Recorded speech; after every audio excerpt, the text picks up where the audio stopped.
after a few weeks, like the Season Banyas, these teams, Paradigm TV, they wanted sponsor for the new show. So within half an hour, I just messaged them. I'm in for the sponsorship, right? And our brand quite blew after that. After the collaboration with them, our brand quite noticeable, quite it had a... Like he's wearing it, Season 1 is wearing it, so it must be good. What I realized from influencer marketing was we were just doing the marketing thing, right? So with Season Banya and with Paradigm TV, we did the branding. People trust came in for the brand, right? Yeah. So the problem of not trusting the online shopping E-commerce, went away because now people started trusting us, right? And then we started our first store with that confidence. There's no credit card based system here. There's no payment system to the website and stuff. But recently I've seen the whole barcode payment thing. I know I'm trying to get used to it. It's like very different over here, guys. If you try to, for us, like in the US or any other country, like if you want to order something, just put in your credit card, boom, boom, boom, done, boom, right? And then the bank, like if it's fraudulent, bank takes care of it, right? But over here, it's a little bit different. It's all about barcodes, e-sewa, like, I'm trying to like learn these things. And I get very overwhelmed over here because it's a completely different system.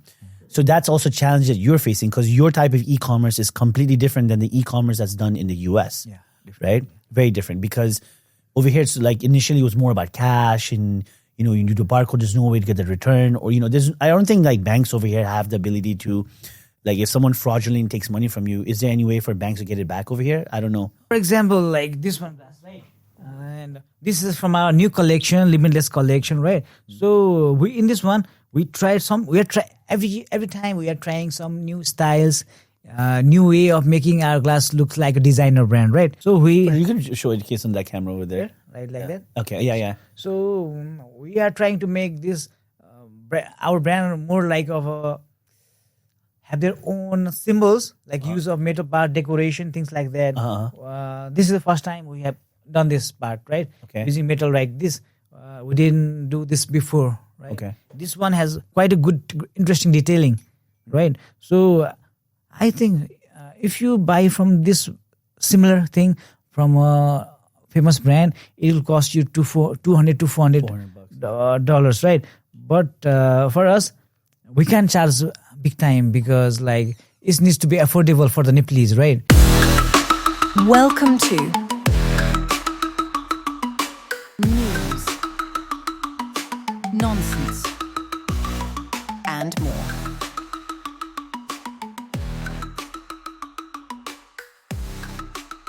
News, nonsense, and more. Hi guys, welcome to another episode of News, Nonsense, and More. You probably see me in a different setting. Mike's not here, and that's because I'm in Nepal. And I wasn't actually planning to do an episode in Nepal, but I had a lot of people reach out to me and be like, hey, you're in Nepal. You might as well do a couple of episodes over here and get to know the community of the people here. Just like we said, our podcast is all about everyday people in Nepal, not like the celebrities and stuff. It's all about getting to hear the stories that are hidden right in front of us, right? So I have the honor of having to speak with Ashim. He is the founder, creator, CEO, everything within the company of NewMew. NewMew, yes. Yeah, NewMew. So it is, I'll just give you like a little rundown. It is it's a glasses brand, right? Yes. Sunglasses brand. They've kind of like, they have grown into even prescription glasses. For a lot of us in the US, you know how expensive prescription glasses are, especially when you don't have insurance, right? Or when you have insurance, it's still expensive, right? So that's a really good alternative, from what I've gotten to know about this company and what he's planning to do. And I remember this brand because back in 2016 is when I bought my first pair, because my cousin Siddhant was like, you need to support this brand. And I was like, all right, fine. And the first one I bought, the way he sold me was wooden frames. There was nobody had wooden frames before, and that's how I bought my first pair of sunglasses over wooden frames, which my dog later chewed. So welcome to the podcast. Thank you for inviting me. Yeah. Oh, no. Thank you for coming because it's my pleasure. I haven't really lived in Nepal for too much to know people. So the only people I get to meet and connect with is through my cousins or people who have lived there or people who have reached out to me.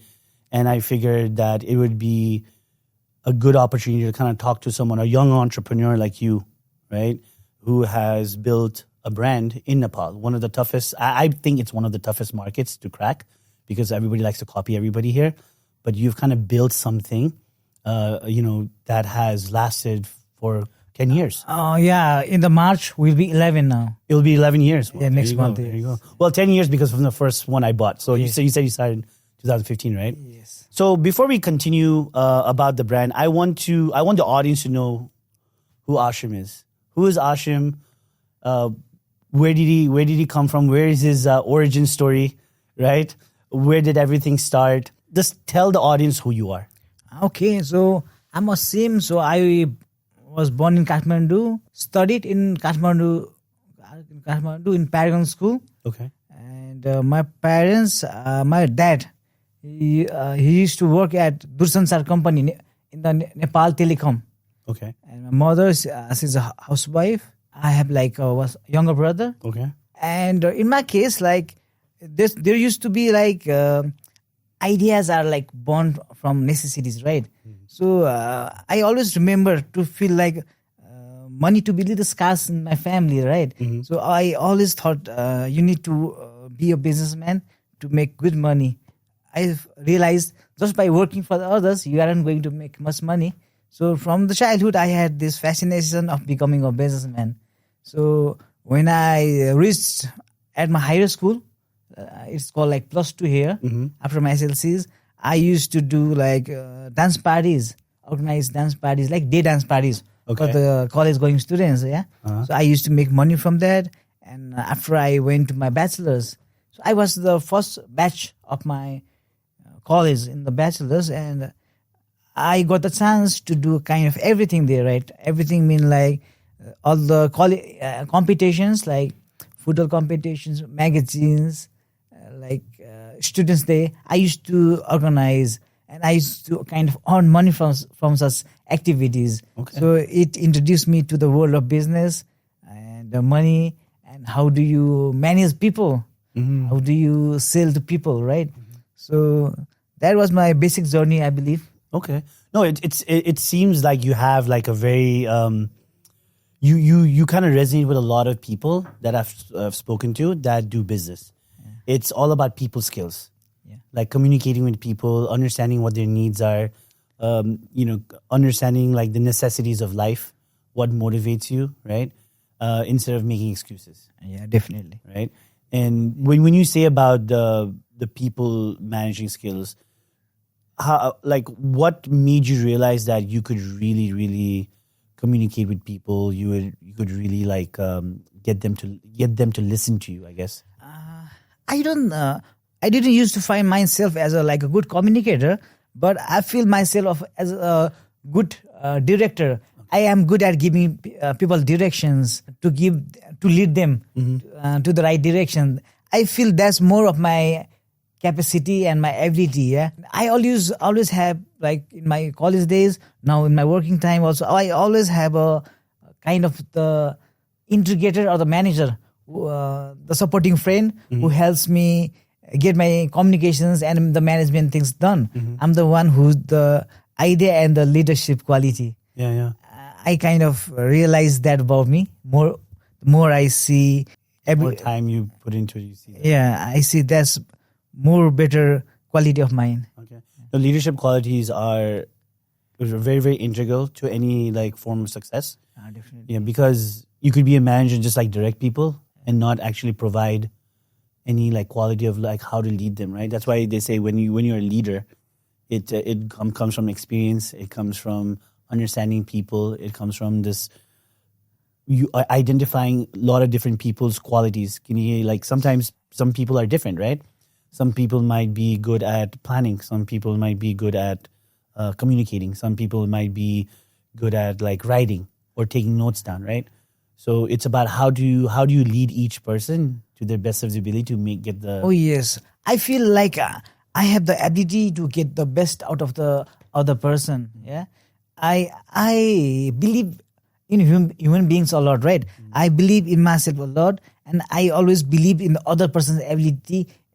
I think in my team, I see the person better than how he sees himself, what he can achieve, and I see that possibility.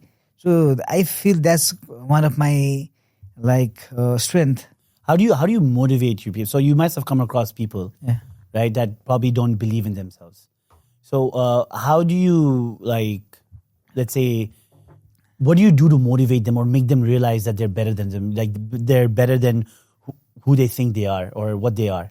Motivating is quite a difficult thing, and you won't be able to motivate everybody, but to the people who you can motivate, I think it's about giving them chances, making them engaged, and giving them the things to do which they actually like, which they can do.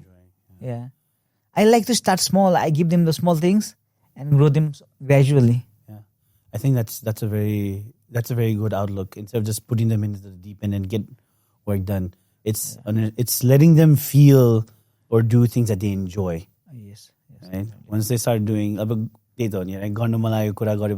doesn't feel motivated, right?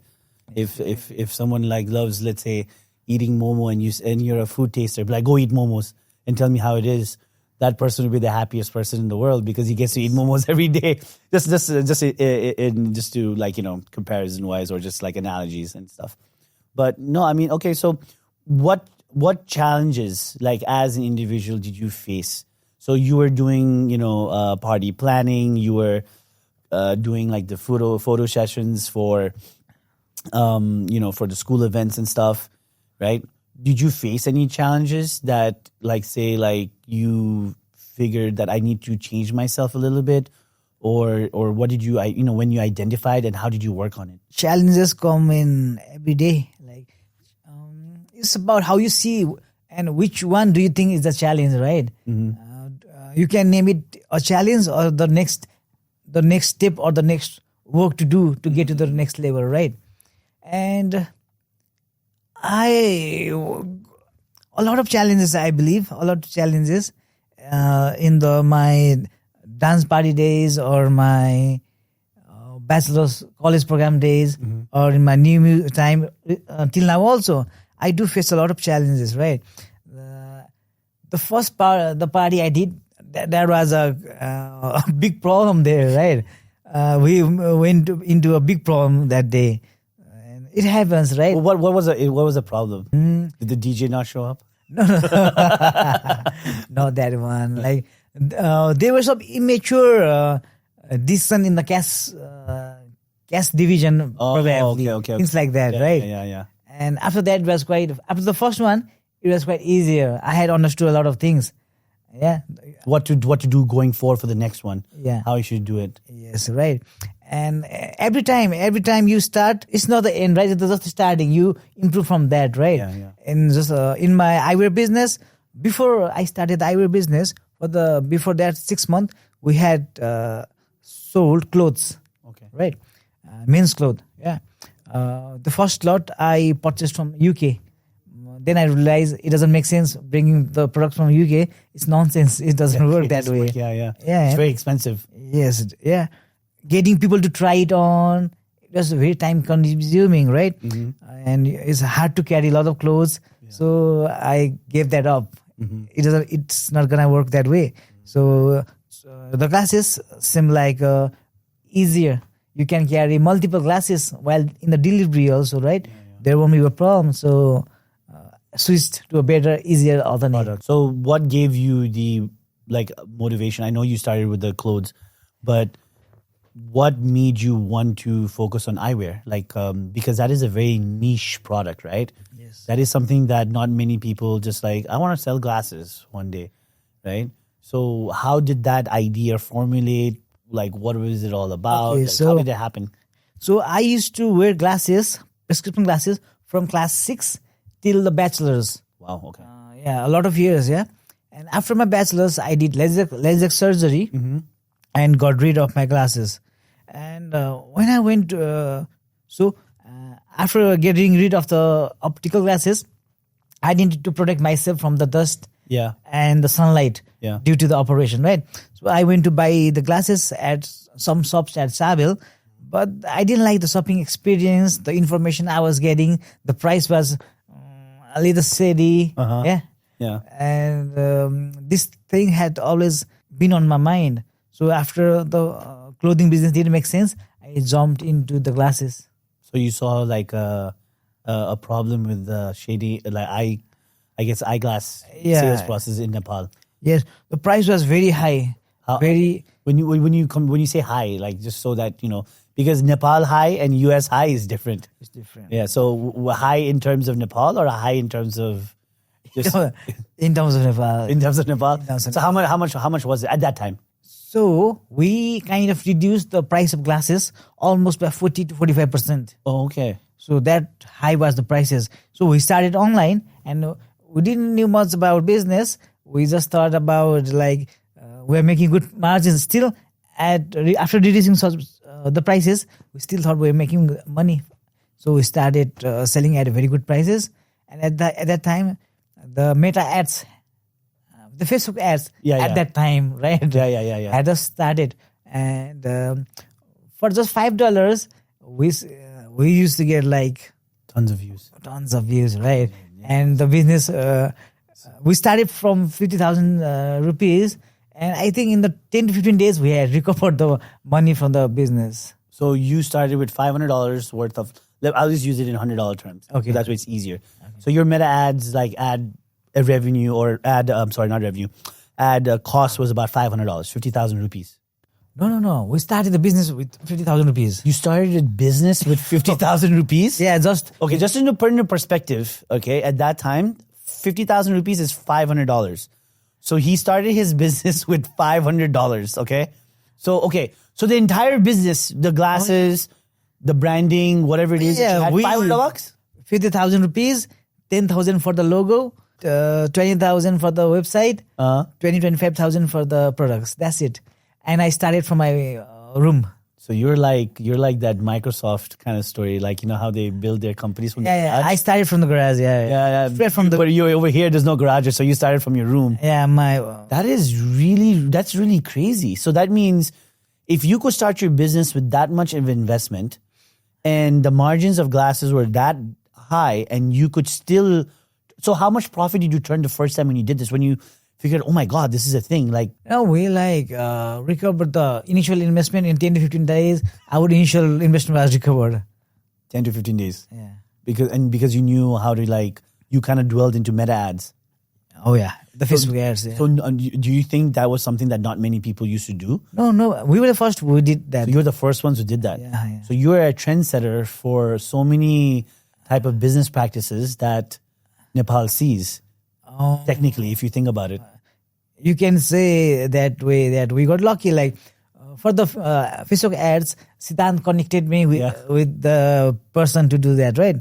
And due to some connection, we started all fine. Yeah. I mean, I remember when Siddhant and my cousins were doing that clothing website too. Yeah. I forgot the name of it, and they really, they needed my help for the Facebook ads because you couldn't really do it from here. Yeah.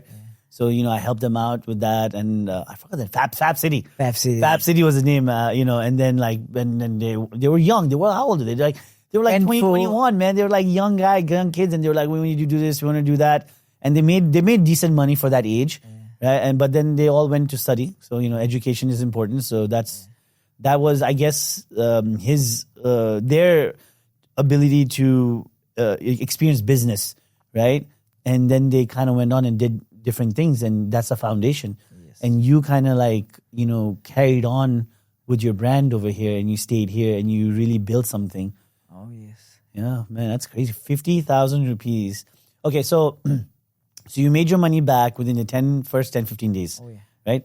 So what was your next step? Did you see like, oh my God, did you feel like I need to get as many products as possible, or did you figure like, okay, we need to kind of slowly grow? What was the thought process from that point? Okay, so in the first year, second year, we added the watches. Okay, and we used to sell expensive watches, and that was also very profitable business. But there used to be some problems with the watches, the warranty, this and that, and we gradually stopped that. And the market of online business, it picked up and it went down again for a year or two because a lot of fraudulent cases arrived. The e-commerce sites also weren't so good during the initial years. So people had lost the confidence in the market. Credibility. Yeah, in the second or third year, the business wasn't growing. So we started to sell other products as to increase the revenue, like we sold clothes, shoes. Because like we used to see a lot of movies, and in the movies, they used to say like, grow the revenue, your business valuation will be higher. Yeah. So from the movies and stuff like that. Yeah. So we thought that way. I used to think that way. Yeah. Okay. So we tried to increase the revenue in different ways. And our big break came in the fifth year, right? Fourth or the fifth year, we started YouTube marketing, influencer marketing or the YouTube marketing, right? We started that with Girish Khatiwada Dai, the rapper, the legend. Girish Dai, yeah. I don't know any like Nepali like celebrities. I'm that bad. Just because, like, just to let you guys know, I did not grow up in Nepal, so I just don't know. So, but tell them. So Girish Dai is like the godfather of rap in Nepal. I think he's the first one to rap.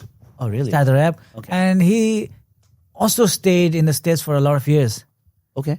You said godfather of rap. I know. I have heard about Yama Buddha. Oh, yeah. Yeah, he was pretty good too, from what I heard. Yes. So Girish Dai is a much older guy in the field, right? Oh, really? Yeah. Okay. And he came back to Nepal and he started YouTubing, vlogging at that time. And it was quite popular. People like Girish Khatiwada, Season Banya, they were like just starting to vlog, and it was quite a momentum. So we did a small collab with Girish Dai. He didn't charge much. I think almost free for us. Right? He just wanted to support the young. When you are young, people will support you. So you need to start the business. So you started because young. Young, yeah. Okay. People like your youth, your confidence, your kind of potential. They see themselves in you, right? That kind of way. So we did a small collab, and we sold a lot of products from that video. And I realized this is quite an interesting thing. And after a few weeks, like the Season Banya's Dice teams, Paradigm TV, they wanted sponsor for the new show. So within half an hour, I just messaged them. I'm in for the sponsorship, right? And our brand quite blew after that. After the collaboration with them, our brand, it had a... Like he's wearing it. Season 1 is wearing it, so it must be good. What I realized from influencer marketing was we were just doing the marketing thing, right? So with Season Banya and with Paradigm TV, we did the branding. People trust came in for the brand, right? Yeah. So the problem of not trusting the online shopping E-commerce, went away because now people started trusting us, right? So it spikes. And then we started our first store with that confidence, and We go from there. Yes. So you really like. It seems like for Nepal, you guys kind of like were the first of trying different things, like influencer marketing. You're talking about meta ads, running like Facebook ads, and then also coming to challenges of, because it is a different demographic, right? I know there's no credit card based system here. There's no payment system to the website and stuff. But recently I've seen the whole barcode payment thing. I know I'm trying to get used to it. It's like very different over here, guys. If you try to, for us, like in the US or any other country, like if you want to order something, just put in your credit card, boom, boom, boom, done, boom, right? And then the bank, like if it's fraudulent, bank takes care of it, right? But over here, it's a little bit different. It's all about barcodes, e-sewa, like, I'm trying to like learn these things. And I get very overwhelmed over here because it's a completely different system. So that's also a challenge that you're facing because your type of e-commerce is completely different than the e-commerce that's done in the US, right? Very different because over here, it's like initially it was more about cash and, you do the barcode, there's no way to get the return or, I don't think like banks over here have the ability to, like if someone fraudulently takes money from you, is there any way for banks to get it back over here? I don't know. In online shopping? Yeah.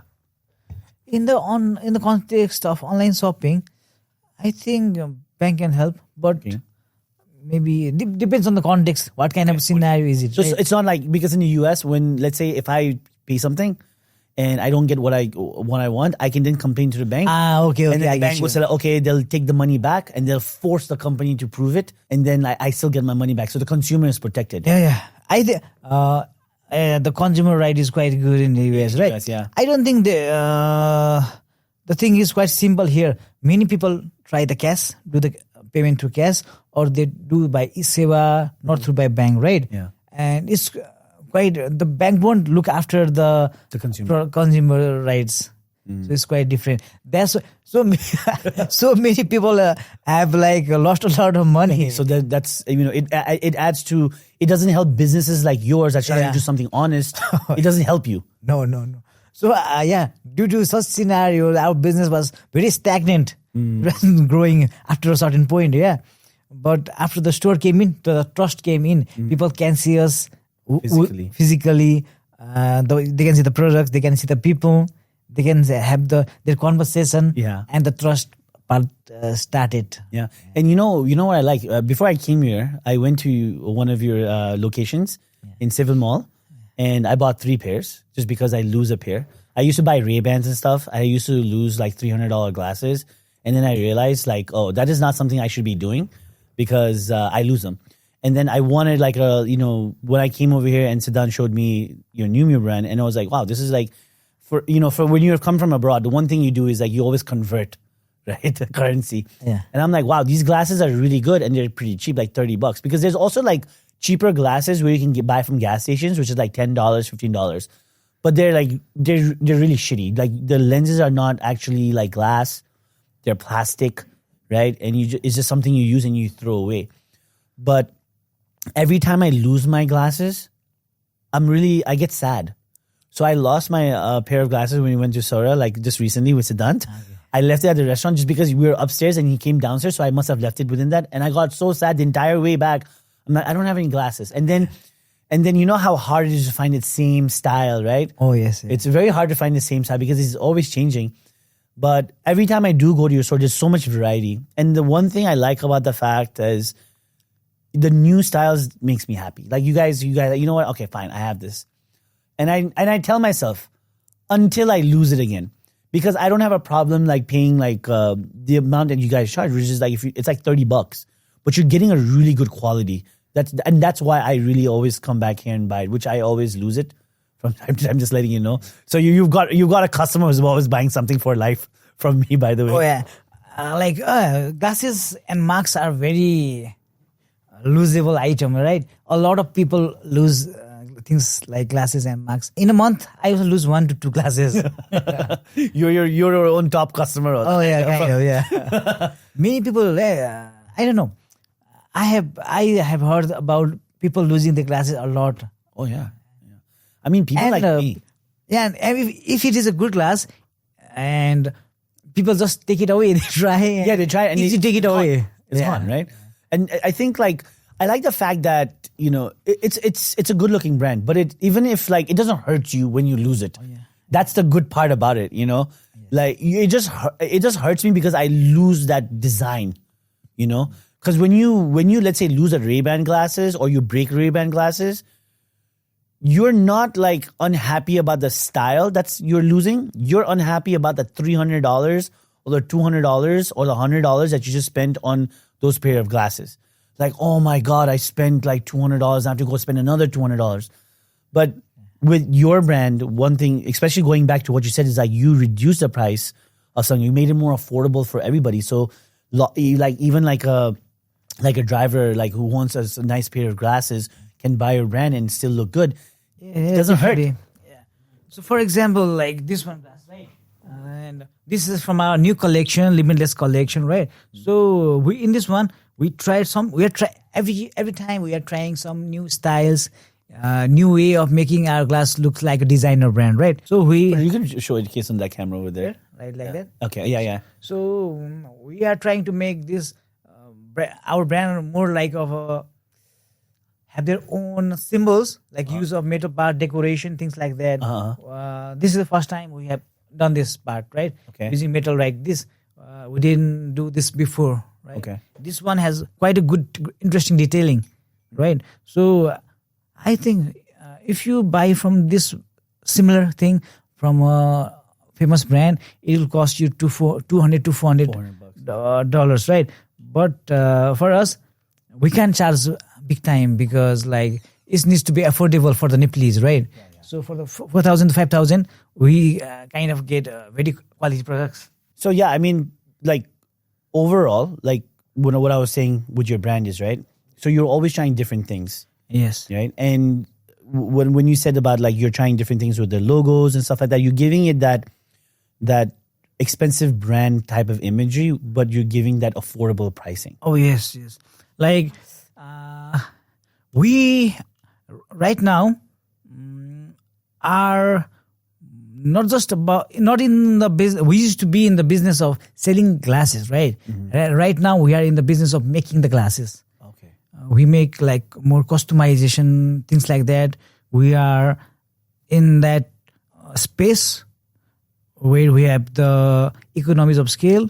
We have the team to execute such things and at the time to do such things, right? So last year we introduced some, you two talked about wooden glasses, right? Yeah. So we introduced 3 glasses with bamboo temple, right?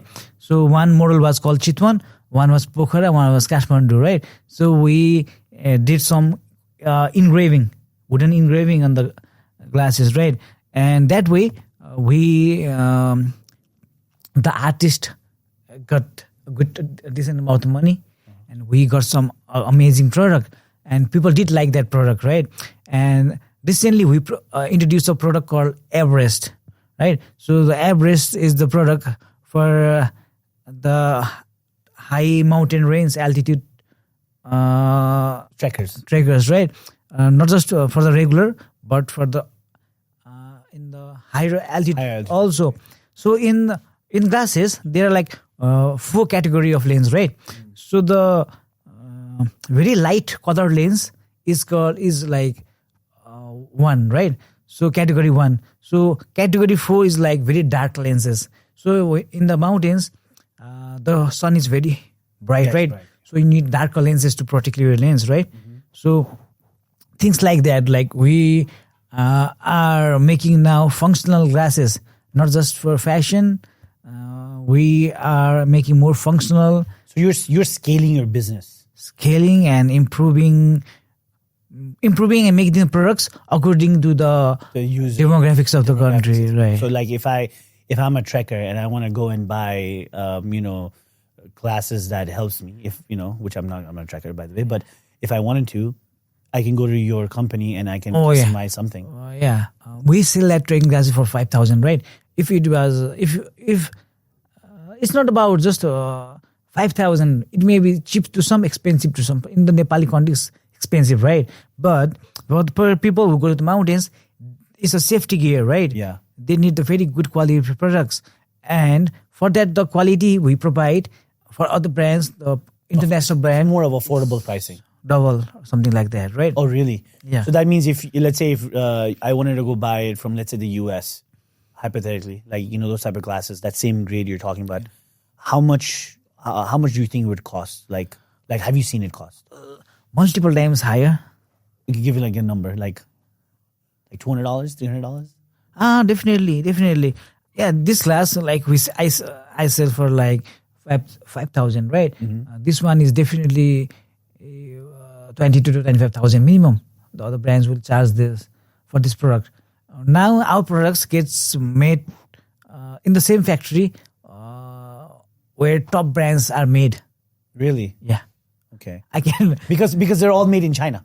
It's made in China, and the big brands make their products in different factories, right? And we also now have the economy of scale where we can produce at the good quality factories. So our quality standard is better. Okay, but the price is also affordable. Oh yes, yeah. So you've been a staple for I would say the Nepali, I guess market. Like everybody knows you guys, and then like you guys also have a lot of locations apparently. So where was your first location? Our first location was at Banishore. Because we are the founders, we are from Banishore, Okay. and our office was and is still at Banishore. So the kind of we started from Banishore, then we went to other places. So how many locations do you have right now? We have like around 23 outlets. 23 outlets. Yeah. Do you like run all of them, or some of them are like franchised? Most of them are franchises. Okay. We only recently started doing our own stores because we realized the importance of having our own stores to control the quality, and it should be consistent, and it should be like the role model for other outlets to copy and follow. Oh yeah, that's true. That's true. Because you're, as long as you have a, let's say, corporate store, right? That's what you used to call it. So in the US, it's the same thing. Like, you know, if you have a T-Mobile, like the cell phone company brands, you'll always have this one big corporate store that follows a policy, the way to talk to customers, the way to like sell the product, not do anything like shady or like, you know, selling in different prices. You need to put everything consistent. They always used to have a corporate store. So when you go to these authorized retailers or outlets, you know, they know that, oh, I can't do this, because if they do something dumb or they try to overcharge a customer, then, you know, when they go to a corporate store, they'll know that, okay, this person is not doing it, and you'll know as well. Yes. And then you take their franchise away. No, I'm not going to like make you one of my franchisees or outlets, right? Right. Yeah, corporate stores are, I think, like ultimately, like having a corporate store also like it's also it's not from the sales perspective. I feel like it's also about like saving your brand image. Yes, definitely. Yeah. You know, because when you have that brand image and that the ability to have your employees to really sell your product, talk highly about your product, be consistent. So if you go to, let's say, Civil Mall, you get an experience there. But when you go to Banish store, you want to get the same experience over there too, right? Yeah. So a lot of businesses, a lot of people don't realize that. And I think like that's so. How many of your own stores have you started recently? Right now we have like 2, and one is getting ready. Okay. In Old Banishore. With your own store, you have more control, and you can introduce new products, change some things, this and that. Mm-hmm. It's easier. What benefit did you see from the franchise? And when we talked about quality control when it comes to like having your own like stores and you're giving that consistent experience, did you see any like benefits from the franchisees and stuff? A lot of advantages. Like we grew this quick because of the franchisee, right? We got the right people doing our franchisee. They help us grow, and for different cities, right? Without the franchisee, and we wouldn't have understood the market. We now understand the market much better right now, right? Which is the right locations, what kind of products sell, right? Without the franchisee gave us the leverage to grow. Yeah, give you more insight. Yeah, more leverage, because like I said, we didn't start with big money, right? We have small money, so to grow, we definitely needed the franchisee to grow, and it has been very good, right? But with growth challenges come in, the scenario changes, and right now we realized the need to have our own stores to protect and control and have better insights to change, because the concept of having the company owned and as a franchisee is a little different, because the franchisee won't be as motivated like to sell, acceptable to change.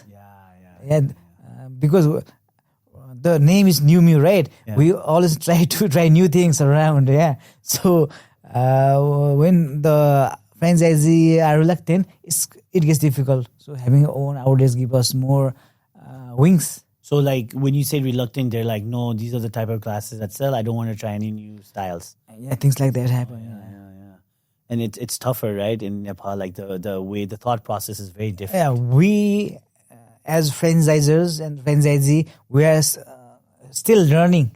We are the first generation of people who gave the franchisee, right? Oh, really? There's no other like big like companies here that in the fashion or the retail, I don't see like much. Very few cases, and not many successful cases maybe, and there's handful of successful, right? I think there's a okay, you will not know the cultural references. For the Nepali audience, they will realize like this one called like Sanko Kati roll, right? It's a like roll, very famous in Nepal. It's one of the success story. It is still successful. They have done their things well. And another success story is Himalayan Java. Oh yeah. They are all over Nepal, and they are have gone abroad also, right? So is Himalayan Java?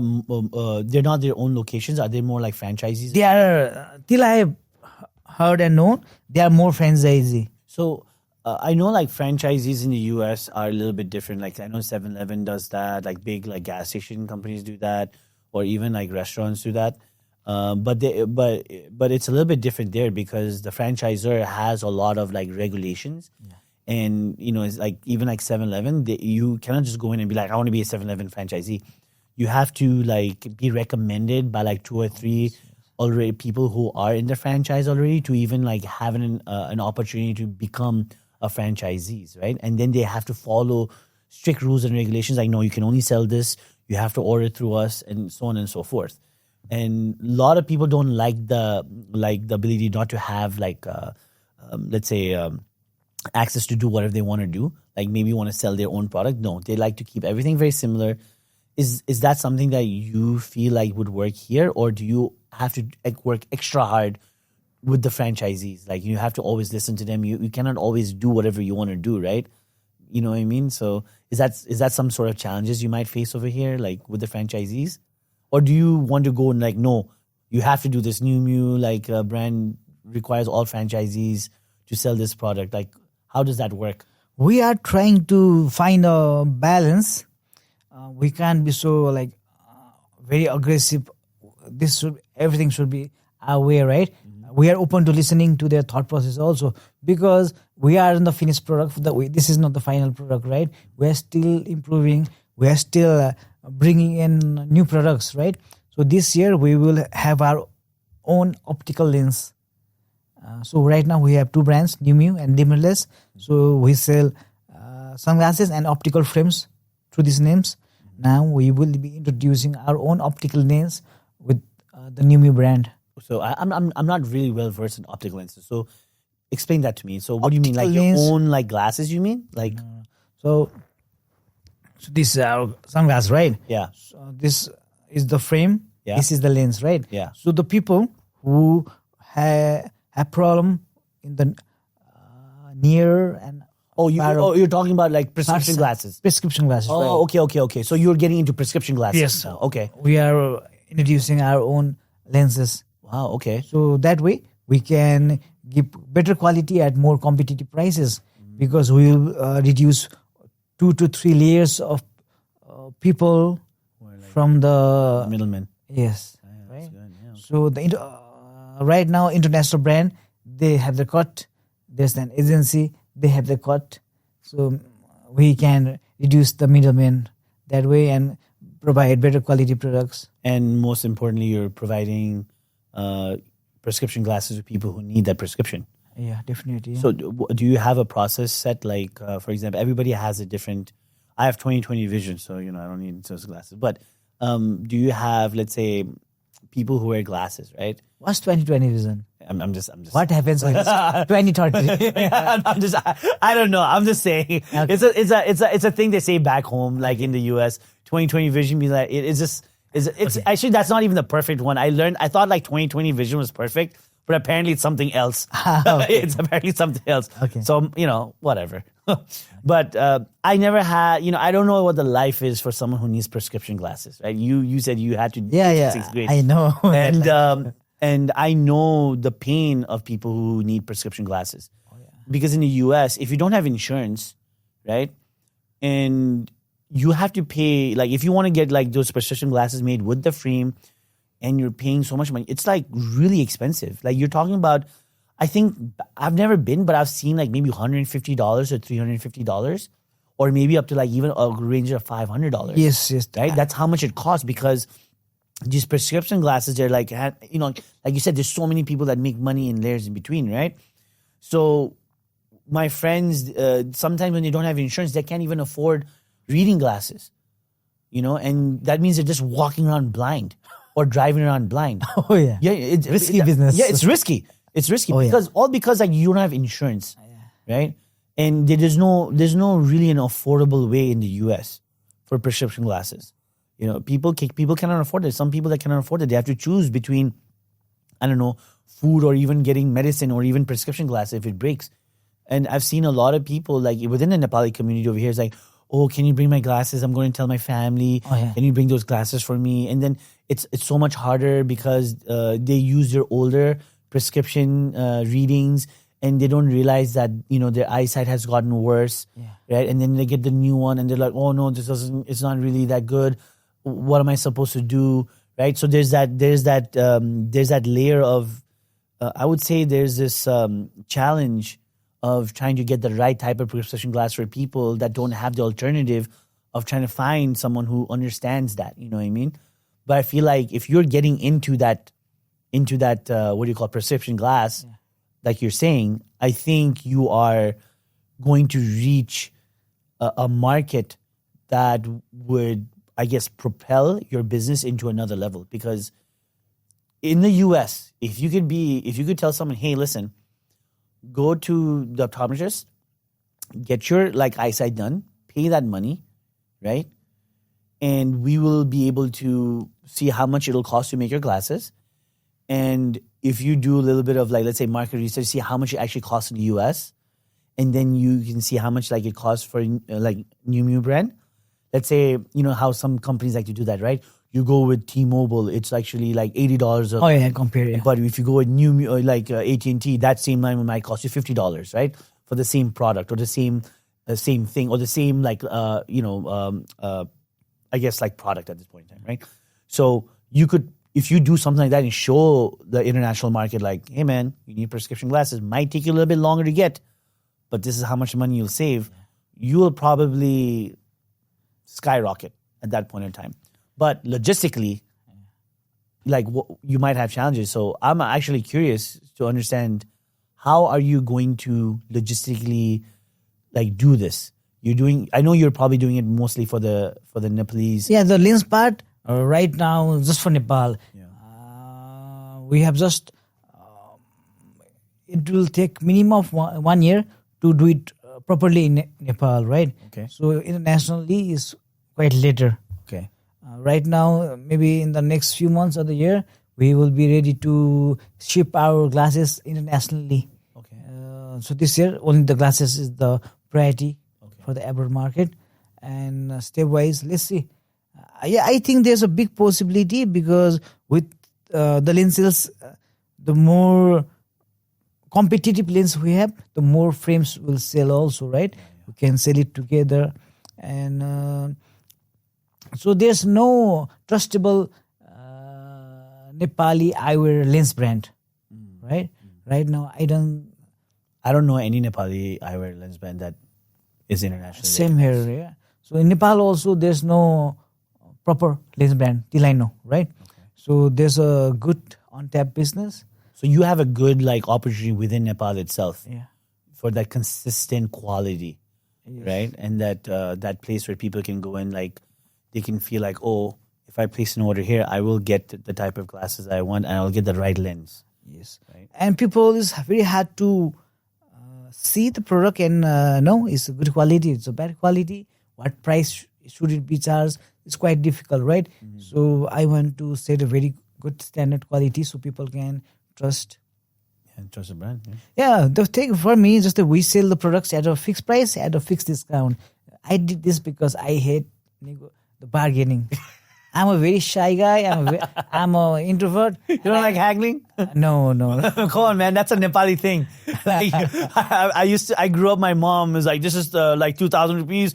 All you could eat, I'll be 1500, they'll go back and forth, 12, and then finally they'll get to and I'm sitting there as a kid, I've wasted 20 minutes of my childhood or 30 minutes of my childhood for this one product that my mom wants to buy. But that's very funny that you don't like doing that. Oh yeah, no, not at all. I don't like talking much, negotiating with people. I hate those things. So I made the business system for the people like me, and that way it's quite easy for customer to be Trust your product. trust the product, because the price will be same in Kathmandu also, in Nepalganj also, in Surkhet also, everywhere the same price. So it's okay. People can trust and buy. Yeah. So that means they won't feel like, oh, that is a very important thing, especially in Nepal, because some people might be like, oh, like I paid 2,000 for this, but I went to Nepalganj, it was like 5,000. Yeah. Thogyu Malai, right? Definitely. That's a big problem. That's a more of a social problem, right? Yeah. And you can't fix that by just educating people. You have to fix that by like creating like a business model to really, and that builds trust too, right? That builds so much trust. Hey, uta 2,000, like this is 2,000 here. Then it like I feel like that in itself is an untapped opportunity for businesses to really build value. You're building value, building trust with the. So our price is not just fixed price; it's a fixed price and a fixed discount, right? For the new product, we give 10% off. For the Limitless, we give 5% off, right? We give the discount because Nepali people like discounts. Yeah, without the discounts, I didn't even get a discount. That will be a feeling, right? Yeah. So because of that psychology, I made this process. Yeah, that's actually really smart. So like, I mean, you know what? Come to think of it, I just realized when I bought the 3 glasses, he was like, oh, because you're buying these 3 and these are brands, he gave me a discount. I didn't even ask for it. Yeah. So I was like, oh, okay, that's pretty cool. Like, like if I buy 2 or 3, I get a discount automatically. I don't even need to ask for it. If you buy 3, you get 15% off. Yeah, that's exactly what he did. Yeah. So you have the consistency. You said it. I bought it before, right? We bought it, and it was 15% off, and I didn't even have to ask for it. Yes. And that's a really, really like. For Nepal, at least, it's a very interesting, like, you understand the Nepali market. I do understand Nepali psychology. I've been here my entire life. I have visited and traveled many cities and places in Nepal. I have been friends with a lot of people from all over the places. Mm-hmm. So I kind of understand how the general Nepalese think. What is the biggest difference between, let's say, you said you went to China too, right? Or other countries, right? You've gone there. What do you think is the biggest difference when it comes to the Nepali market versus like people like there, like the thought process? What do you think makes Nepalese like stand apart? I haven't visited much country. I have stayed a longer time in Thailand and China. Okay. Just 2 countries, right? And I think comparing China and Nepal doesn't make much sense. Okay. Because it's totally different earning point of view countries, different thought process, and they're quite ahead. Do they haggle a lot in China too? Do you feel like they haggle? They like to bargain? I don't think so much. Okay, Not much. So it's mostly a Nepali thing. More of an Indian thing, I guess. I think India, a South Asian thing. I think it's a more of an Indian thing and a Nepali thing. Indian, Chinese businessmen say the Indian, they bargain a lot. A lot more than Nepalese people? Yeah. Really? Yeah. Okay, that's good. And That's good and the Chinese don't want to bargain much. They have a fixed price, fixed discount based on the MOQ, and they don't want too much like chat. They don't like. Okay.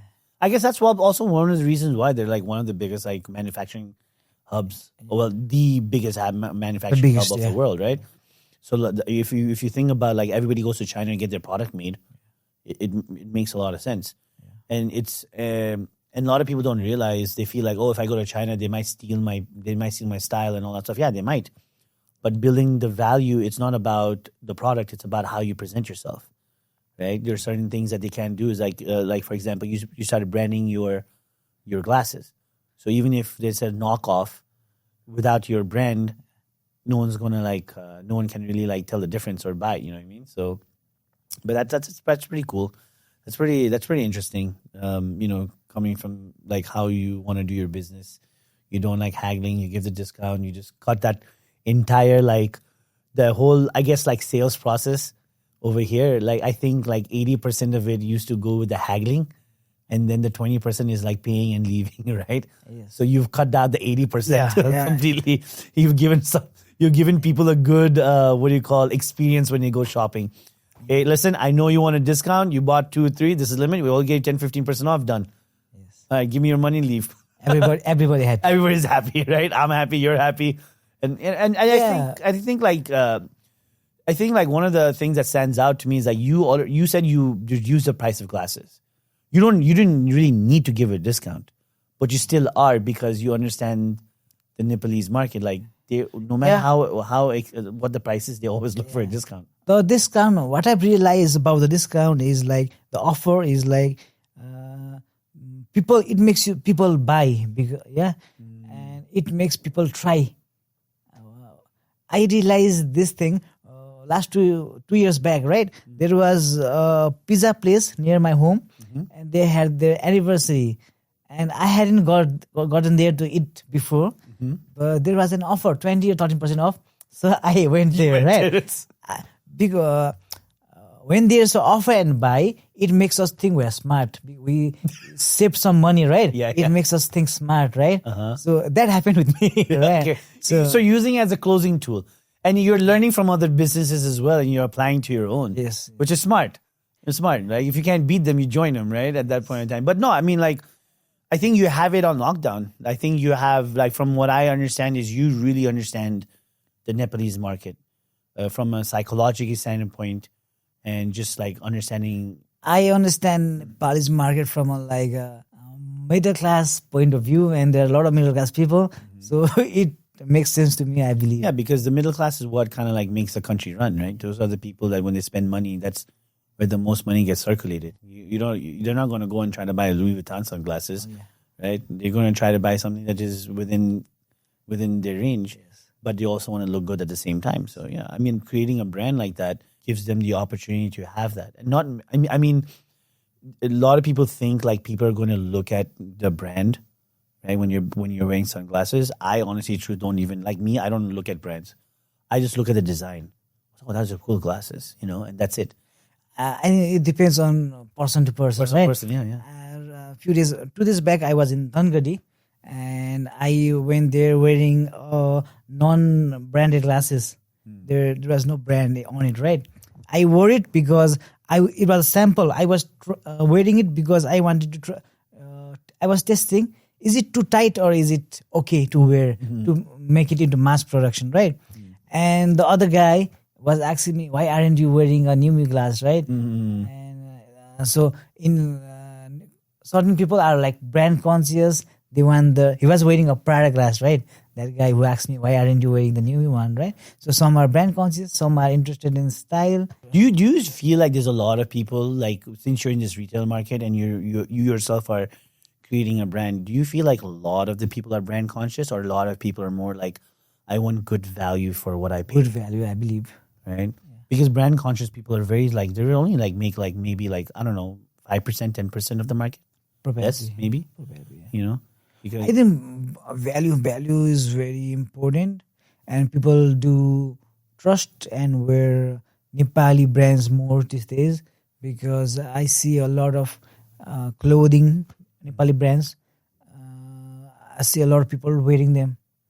And for our products also, a lot of people are buying. People are smart these days. They know the quality is the same. So Nepali brand is quite better, and according to the market, it is getting more acceptable.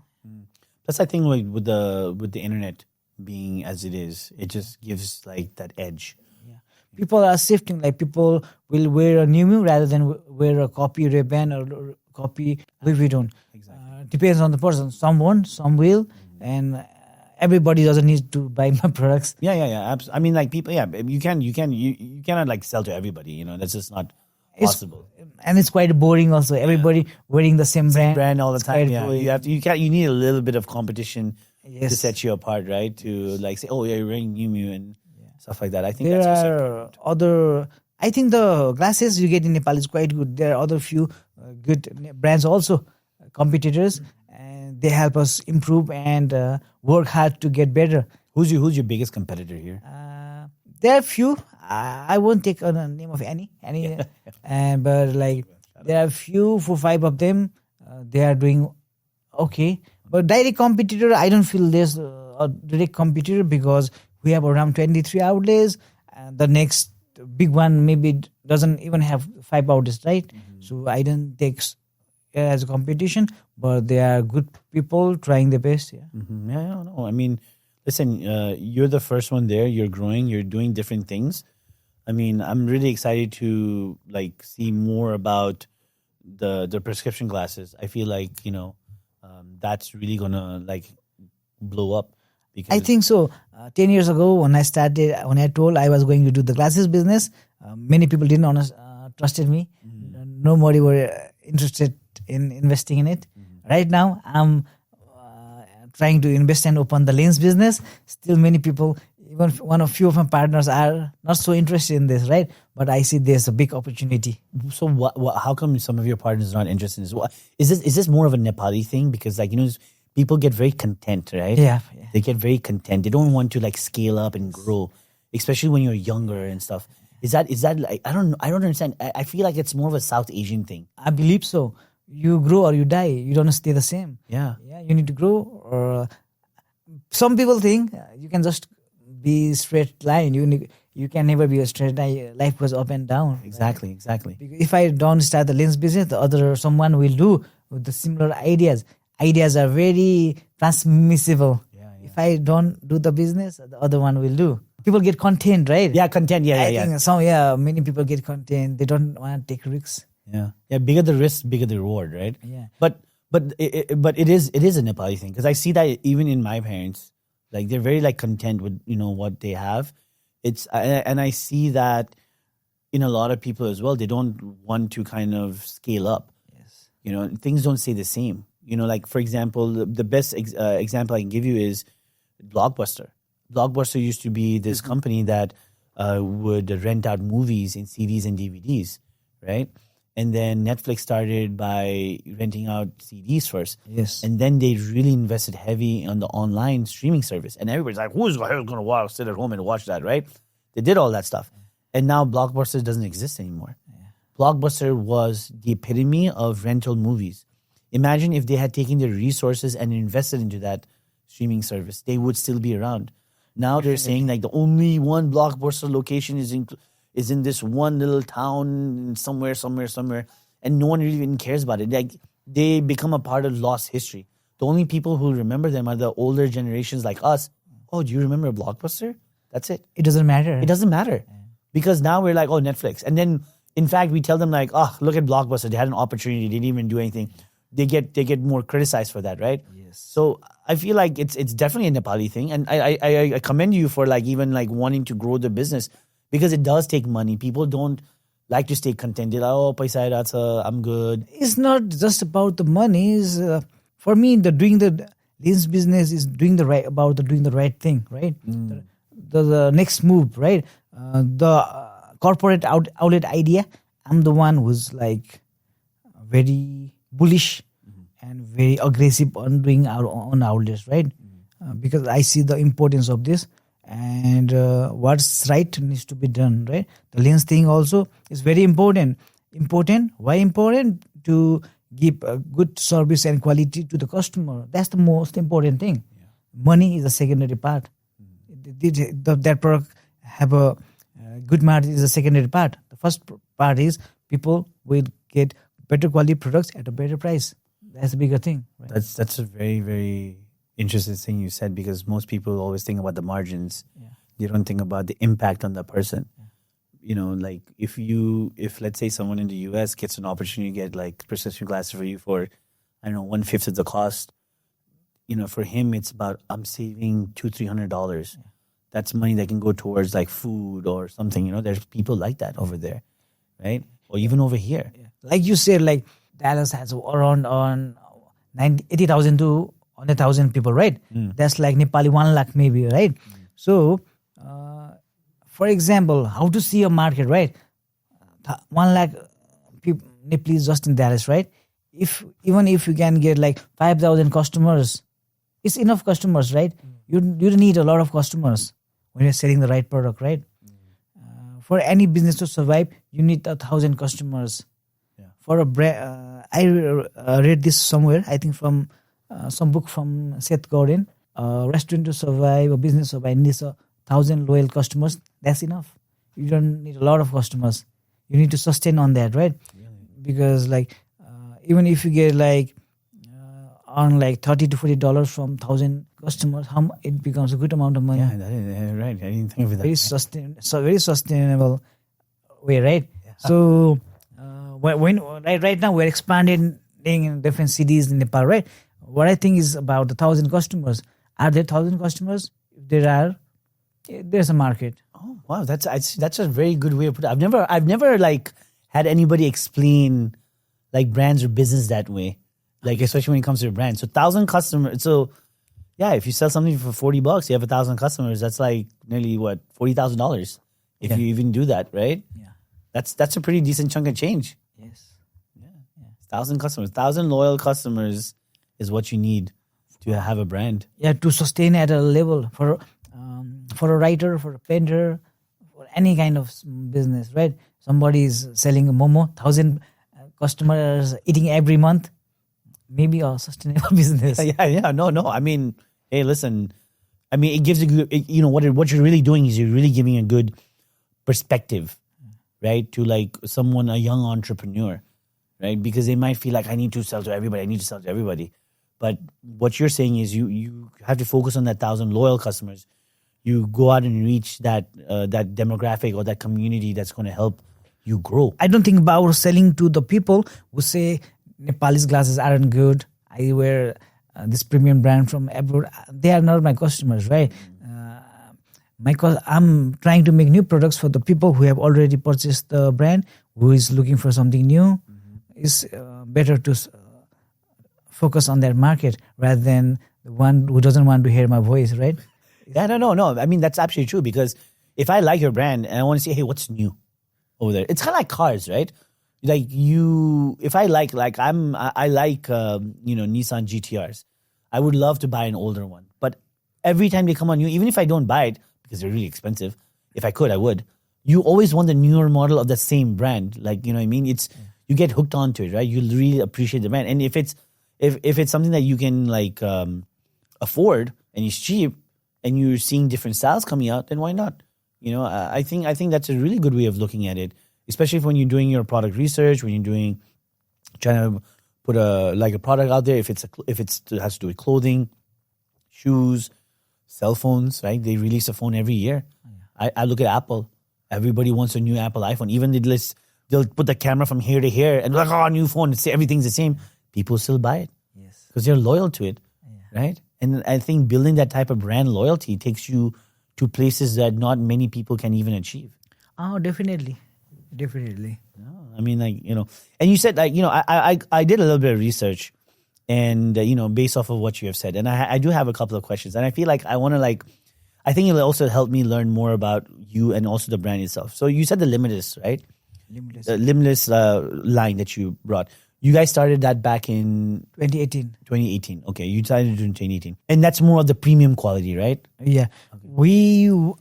So I'll first tell you why. Did you know, have I told you how the name Limitless came? No. Okay. So my name is Ashim, right? Ashim means like Sima nabhएको kind of thing, right? Okay. Sima is like limit. Limit nabhएको, okay. So like my name translates to limitless, right? Oh. So I gave it that name. That goes really well. Yeah. Well, when you're buying Limitless, you're technically buying his name. No, but that's a high-end brand, right? Yeah. And that's... Yeah. So after we started the store and we had a lot of cheaper items, cheaper SKUs we had for the NewMew name. And NewMew was a very like affordable brand. Everybody thought it was a very affordable. The average selling price was cheaper, $1,200, $1,400. So I wanted a new brand which I can make it a premium, right? We used to sell a lot of different multiple fake brands in our store in the beginning, right? Yeah. And the thing was, I wanted NewMew to be a retail store, not a eyewear brand. Okay. So I started Limitless also, right? But going forward, people accepted the brand. It's not just my vision that went out. It was a lot of the customers helped to also push you towards that direction. Yeah, we know something very similar to what you're saying is that even when we started this podcast, when we were talking outside. I said like this podcast was something that I wanted to be like this Joe Rogan combined with shits and gigs and have fun, make it about me. But as I got like guests to come on this podcast, I figured it was a platform for so many entrepreneurs or younger people or just people in general to share their stories. And I realized that there's so many different people out there that have interesting stories, but they just don't have an outlet to express themselves. And what started with something that what I wanted to do, it became something that what I wanted to show. I wanted to give that platform for a lot of people. Obviously, I like to give my opinions and have fun. And, you know, it's a place where I feel relaxed, you know. And I feel like you yourself, and like you said, your customers kind of guided you where you needed to go. And the people that came on this podcast is where it kind of guided our podcast in that direction as well. Like there's a similarity. Yes, like the humanity exists to serve, right? And what is the reason humans burn? Only thing I see is serving. There's no other use of human beings. Like we didn't came here to eat, just eat. And have someone, not just that, right? Humanity is absolutely like main reason is serving, right? I feel it's a good philosophy to have, and like with you in the podcast, you are kind of serving other people's also in different ways, right? So it's also giving you a good positivity to go it forward, right? So in my case also, I'm kind of business is secondary for me. For me, it's like people are happy to like be proud to say like Nepal has such a wonderful brand, right? People in Australia, like they come, everybody knows your brand. Nepalese know your brand. It's just not about having a Nepali brand name there, right? The product is good enough to be called the Nepali. Is well there with an international brand. So the Limitless brand, right? So that was more of your premium brand. Oh yes, right. So something different, something different, you know. And my one question is, you were this affordable brand, NewMew, you know. When you had to introduce the Limitless brand and the up scale in price, did you have any challenges for that? Like, was it like were people more accepting towards that increase in price? Well, you're trying to say it's like in the beginning, the prices wasn't quite high. The first drop was like just 1,600 to 1,800, right?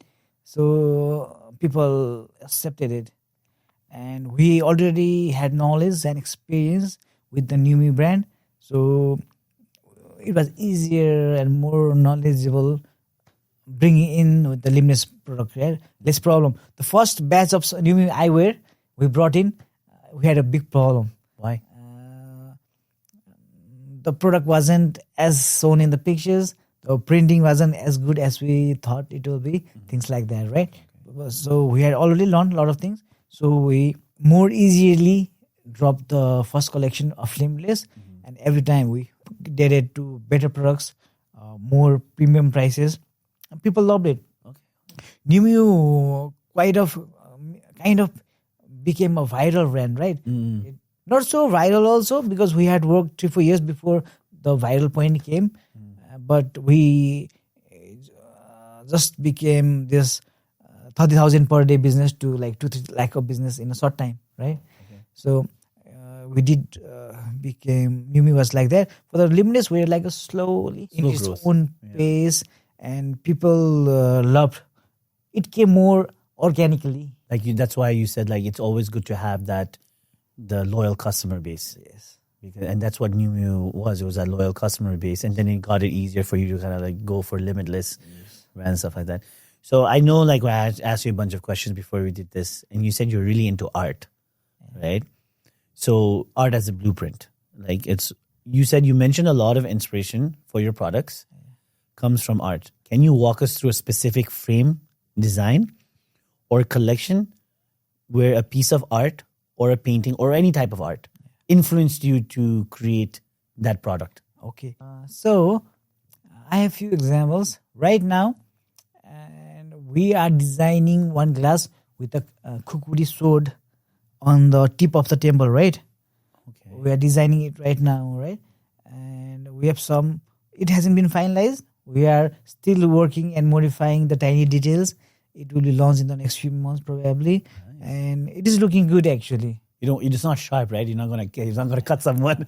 No, it's just a logo, and we are thinking about putting a metal logo or a regular UP sticker, and it is looking quite interesting because it's the first time it's gonna be done, right? The double sword kukuri is everywhere, right? Yeah. But ours is a little different.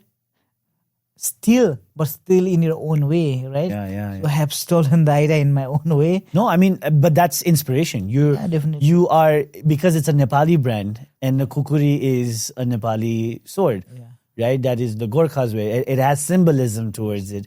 And you're giving that symbolism, paying homage or respect to that by putting in your glasses. Well, that is actually pretty interesting. I'm looking forward for that one. I might buy one without losing it. So when it launches, let me know. I think this can be we can have a very interesting packaging because with it, and a lot of expats, Nepalese probably will like it. Yeah. And we are doing another mandala, and we are trying to use. So mandala is like infinite, limitless power kind of thing. We did the Chandra. So Nepali flag had Chandra and Surya, right? Yeah. We did like glasses with the Chandra and Surya on the tips. Okay. And things like that. So you have a lot of like references of the Nepalese culture within your brand itself. Yeah. We're trying this year. We're trying more. Okay. Yeah. That's pretty, because you said you were into art. You like, that's art. Like when when I sent you that little questionnaire so I can learn more about you. Yeah. So in my team, like right now, there's like 3 designers, graphic designers, 3, and 1 there's a creative director, right? So a lot of artistic people, a lot of people with design ideas are in my team, because I want to and work with such minded people, Artistic people. Yeah. That gets me into the next question. So when you started, you probably had a small team, Much smaller. very small team, right? And now you've grown to major cities like Pokhara, Kathmandu, Chitwan, right? Butwal, right? When you had to grow your team, and you talked a lot about philosophy, right? Yeah. So just like you said, like we as humans are built to serve. You're trying to serve a demographic of people. Yes. Was there any challenges where you had to make your team or the newer members joining your team to understand your philosophy and why they are working for your company? Did you ever face that type of challenge? Because you're running, even your partners have a different philosophy. You're like, no, we need to scale up. We need to do this. We need to take care of our customers, right? Yeah. So do you have any challenges trying to push that philosophy forward? This year I tried a lot of training, a lot of knowledge selling program, a lot of vision setting with my team, right? So this year my team are more understanding, more clear on what I'm looking to do and what their roles are, and where the company is trying to go. And it was a lot of problem. Like I said, I'm an introvert guy, not with the okay communication skills, right? And I had some problems in communicating the exact things. And in the beginning days, for a lot of the years, we were very busy in the small things, operational things. There was not much chances, thinking process to think about philosophy, think about the storytelling part of the business, right? This year, we started this system called EOS, Entrepreneur Operating System, right? Okay. Have you heard about this? No. So your cousin Siddhant, he introduced me to this system, right? And my life is quite better after that, right? No, so he's smart. He's smart, and he has a lot of experience and background.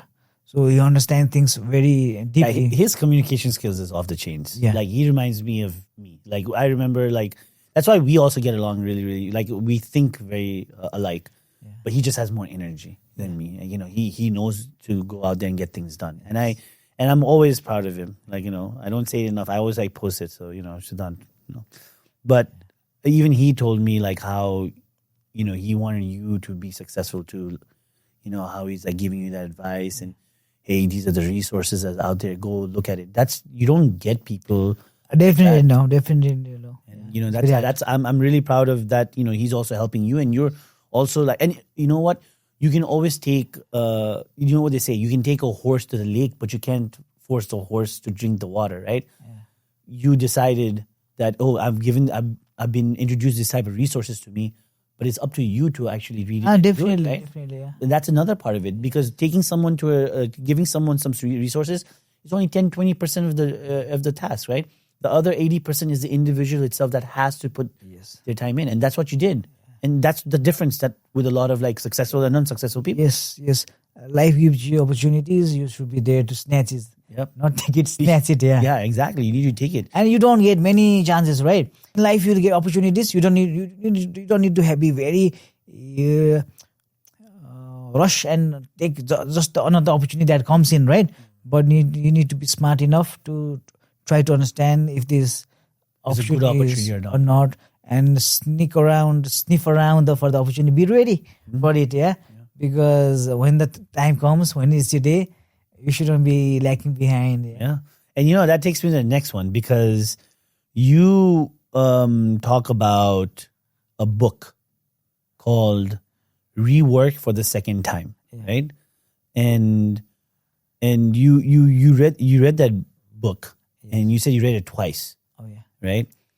How did it affect you and your business skills with your brand NewMew? Like, how did you implement that? Like, what did you learn from it that you found yourself implementing it into your business? So this book, Rework, right? I had read this book around 2 years back, and I got this book as a gift in the Christmas.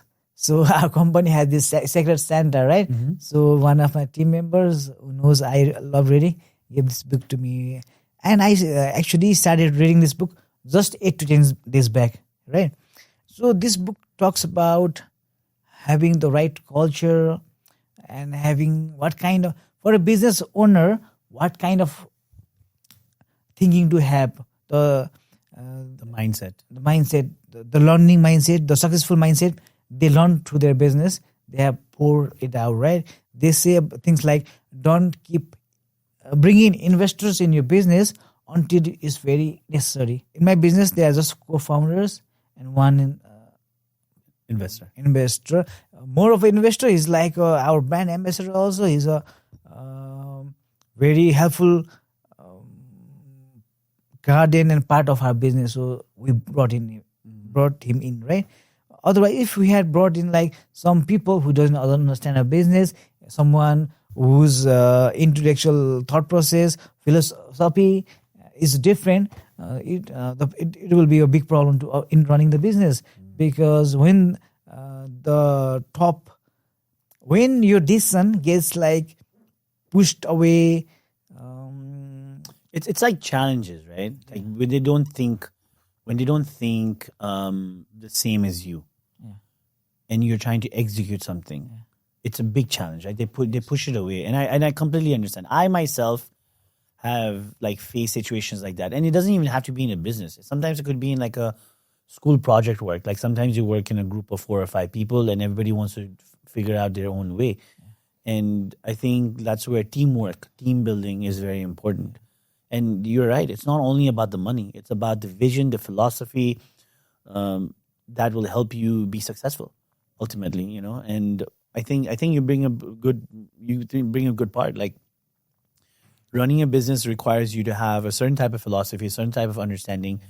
It allows the owner needs to also have the capacity to grow intellectually or everything. A business grows as long as the founder grows. If the founder stops getting the growth, he stops working hard and starts enjoying the pleasures of life, there's gonna be difficult for the business, I believe. And that's probably why you're really into meditation. So you said in 2020 you got into meditation. Oh yeah. And first of all, why? And you know, how did it help you? How I see myself, how I was in my childhood, I feel like I was this very anxious kid. Yeah, always this hesitancy, the speed to achieve something, to do something. Like I always had that anxiety to have a career, to make a name for myself, right? And so before the coronavirus, my life was starting to get set. It was finally better days were there. Finally had started to earn few money. Before that, it was a whole challenge. We didn't have much money. We used to work for the founders used to work for very less minimum salary. Yeah, and so the the pandemic happened, and I went to my village and stayed there for around 45 days, right? And there, no noise, no internet, no noise, and I had some books. I had some podcast of Joe Rogan, yeah, and I remember the Noble Ravikant podcast. I remember the funny guy, the black guy. What's his name? Kevin Hart. Okay. Yeah, and yeah, and is funny professionally, but personally, is very smart and a lot of wisdom, right? And a lot of these people, right? And my thought process changed. Most of these successful people did meditation, and I'm a good copier. Whatever the good smart people are doing, I don't question much. I don't question people who are much smarter than me. Yeah. I mean, if they're successful and you're doing something, they're doing it for a reason, right? Yes. I mean, that's actually a very good way. And you feel like it's helped you? Definitely. I'm much calmer now. I'm more relaxed. And the days I do it consistently, I feel much better. If I don't do for a few days, my mind isn't clear. It helps me stay present. Just relax and play with whatever comes in the mind. Siddhan's oldest sister does meditation. Like Kripa Didi, she always calls me. She always tells me, you need meditation, you need to come. So I try my best to go like once a week, or maybe twice a week. But she herself got into it, and she became very spiritual. And it's a good thing. I can see a lot of changes in people. It really, you know what it is? It's like a detox of the mind, and I think you need it, because so much in this world, so much is happening. Especially with the world of the internet, you're getting bad news after bad news after bad news, or just like crazy news, or like good news seldom makes it to your feed, right? Yeah, it's always like something going on, and sometimes you just need to step away from that and detox. So many things going on. So many things going on in one country, so many things going on all over the world. If you try to consume everything, you'll be done. Like life should be like less consumption, more creation, right? The creation part should be more than you consume, right? Absolutely. So after meditation, like the last few years, I meditated regularly. I exercised regularly. I feel much better. Before the lockdown, I used to wake up sleep late. Now I sleep early, and a lot of change. The UK Prime Minister Winston Churchill said, like, a young man, if he sleeps early and wakes up early, he becomes rich, wise, and smart, right? Yeah. That's true. It's like the early bird catches the worm, kind of thing, And for the meditation part, when you wake up early, your mind, the energy is different, right? There's not much happening. You can absorb. I feel like I can absorb the more good energy, more peace in the morning time, and it has helped me. Yeah, and I started reading books also, right? My concentration and focus has improved because of meditation, and I started reading and writing also, right? This thing has improved my focus and improve my focus, right? And right now in this modern age, focus is greatness. Yeah, focus is very important. If you want to do something great, focus is very important. Yeah, that's absolutely true. Because if you don't focus, you're not going to be, that product or that idea is never going to be perfect, or it just takes you longer to achieve. Most people are very shallow right now. Most people can't dig in things deeply, and very less patience they have, right? So due to these reasons, for me, it has helped me a lot. That's really a good way to put it, to be very honest. Like I think I agree with you with when people just don't have the patience. Everything needs to be quick. Even like people don't realize that when you work hard, you also have to put in the time, right? And if you don't put in the time, it's not going to happen. It's like you said you were 3-4 years into your business until like you saw you saw that opportunity and you saw that growth, right? And a lot of people don't, want to even wait for that, and that's how sometimes it is. Yeah. And I think like you've said a lot of like great things, and it really, really resonates with what I think as well. The only place where we don't agree is that you are a Liverpool fan. I'm a Manchester United guy. I used to. That is the only difference I see over here. What's up with that, man? Like I used to in the debate a lot of in these things, and I love Real Madrid and other my friends like Barcelona. Yeah. We used to debate a lot, and I have this interesting concept I learned from Mr. Ravikant, right? Naval Ravikant. He says life चाहिँ like लाइफमा चाहिँ तपाईको this or that भन्ने कुरा गर्छ नि त. So like Manchester United or Liverpool, Barcelona or Real Madrid. But life isn't about or, it's about and. It's about watching a beautiful game between Manchester United and Liverpool. It's about watching, people ask like, father or mother? It's like father and mother, right? Yeah. Life is about and. We need to think more about and. Togetherness. Togetherness. Enjoy that part, not about or this or that. Is dividing, right? And if you can think more of that way, it's quite more beautiful. And about the football part, I used to, before the lockdown, a lot of change, right? Liverpool were going to win it finally. But won the Premier League. Yeah, but there were news like the season may not finish, right? Yeah. So after that point, the interest in football went away. Okay. And what I thought was, I used to watch a lot of football. I used to watch a lot of series and movies, right? And what I thought was, these guys, they are rich, they are good looking, they are fit. But I'm poor, I'm fat, and I spend wasting my time on them. So I stop everything and I use that time to make myself rich, fit, smart. Yeah. No, I was joking with that. Yeah. But you've been talking for 2 hours already, so. Oh, yeah. Right, time flies. Yeah. Time flies, and I want to get to the closing statements because this is where Mike usually comes in and be like, "Hey guys, we gotta close."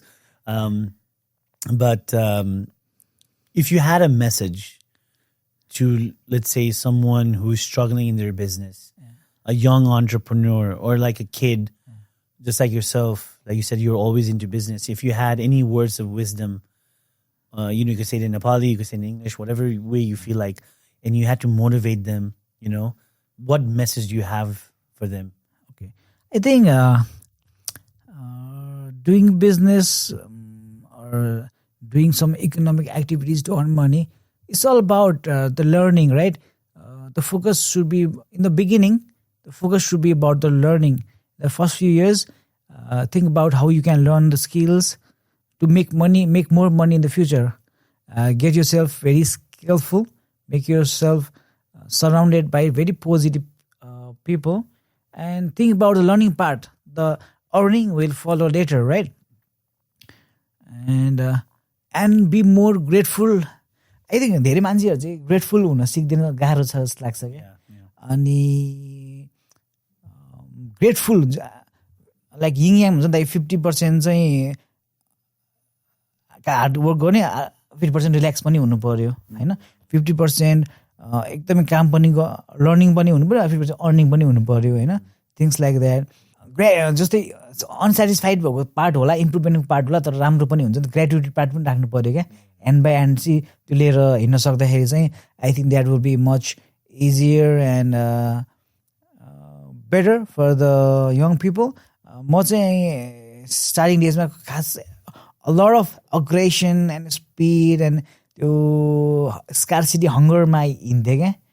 अनि I did it that way, but सँगैसँगै अहिले सोच्दाखेरि चाहिँ if I could have learn 50% चाहिँ gratitude पनि मोर राख्नुपर्छ चाहिँ mama भएको भए better हुन्थ्यो जस्तो लाग्छ क्या मलाई चाहिँ धेरै मान्छे चाहिँ त्यो पार्ट अलिक हिचकिचाउँछ ग्रेटिट्युड देखाउनमा फिल गर्नमा क्या देखाउँ त के देखाउने हो र फिल गर्ने मान्छेले आउँदैन जस्तो लाग्छ ग्रेटिट्युड क्या म के कुरामा चाहिँ ग्रेटिट्युड हुनुपर्ने हो त्यो फर्स्ट एक लिइरहेको हुन्छ कुराहरूलाई क्या अनि त्यो सानो कुरामा ग्रेटिट्युड लिन सक्यो भने बेटर क्या जस्तै हाम्रो यही अहिलेको ब्याक टु युएसमा क्या हप्तामा एकचोटि हुन्छ हाम्रो चाहिँ मन्डे हुन्छ 2 hours 1.5 घन्टा मिटिङ हुन्छ क्या त्यो सिस्टम होइन अनि त्यहाँनिर चाहिँ we start with the meeting with 1 good professional news and 1 good personal news क्या अनि त्यो त्यस्तो सानो ह्याबिटले पनि ग्रेटिट्युड अनि सानो विन्समा ओके मैले यो चाहिँ गरेँ भन्ने फिल गर्न आउँछ क्या अनि त्यो हाम्रो मेम्बरमा फ्यु पिपल चाहिँ they are on so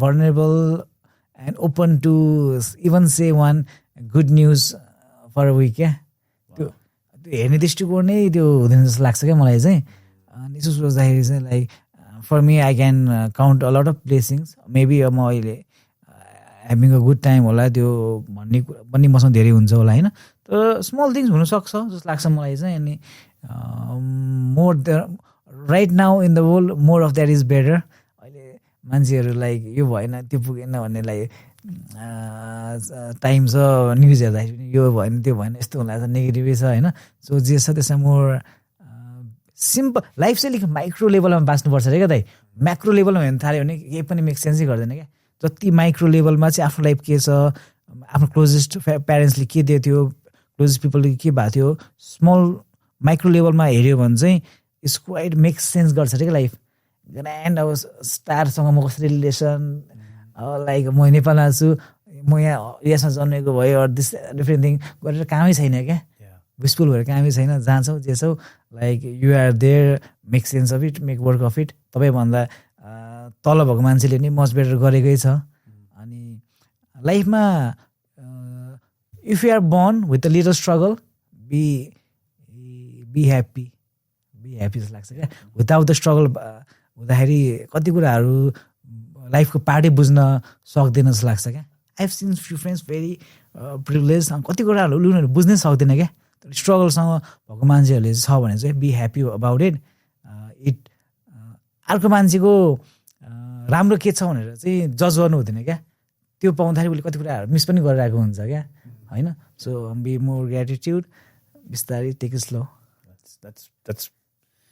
That's perfect because I do agree with that. I think looking at life in a micro level really does make you realize the little things that you have because, everybody wants that Lamborghini or that Louis Vuitton thing, but, there's something right in front of you or people around you that have more value than those materialistic things or, just an advice that someone will give you or that resource someone can give you to become better and greater, right? Yeah. To help improve self-learning, right? All that stuff. And, really, really happy and proud of what you're doing. Thank you. I love your brand. I always buy NewMew because it's a good price, and I lose my sunglasses, so I don't feel bad. I do feel bad when I lose it because I know I won't get that style again. But I like the fact that you are incorporating your art. You're bringing something new. And so that means I have more things to look forward to, right? At that point in time. And that's the last. Do you know how the name NewMew came from? No, actually, yeah. Why don't you say that before we... Was it over, yeah? So, you are newer? Yes. Yeah, okay. So but I'm newer by name. I really don't know much. So, नेवारीमा चाहिँ तपाईँको न्याउम्यू भनेको चाहिँ किनबेच हो क्या न्याउम्यू न्याउम्यूबाट चाहिँ हामी न्यूम्यू बनाएको हो क्या Oh, that's really smart. Yeah. That's really smart. Okay. And I know Nepali people were known to be business people, right? Pailako, right? Yes. And stuff like that. So that's, you have a lot of like, everything that you do it's always tied to tradition and some sort of culture reference. Yeah, some kind of story. And as a marketer, like I like stories. मान्छेलाई के resonate हुन्छ म चाहिँ curious मान्छे हो क्या दाइ अनि आफूलाई नै पहिला केही फिल गराउनु पर्यो के कुराले आफूलाई के फिल गर्दैन भने why do it why try to do it make others do it क्या एक्ज्याक्टली पहिला आफूलाई केही फिल हुनु पर्यो त्यो कुराले होइन जस्तै अहिले भनौँ मैले भने जस्तै तपाईँको हामीले भयो खुकुरी भयो लाइक मण्डला भयो लाइक डिफ्रेन्ट थिङ्स पछि त्यो डिजाइन त्यो फिल आफूलाई वेरेबल ठिक छ फिल हुनु पऱ्यो क्या त्यसपछि पो like give it to others, you know. That's true. It has to make sense to you before it makes sense to other people.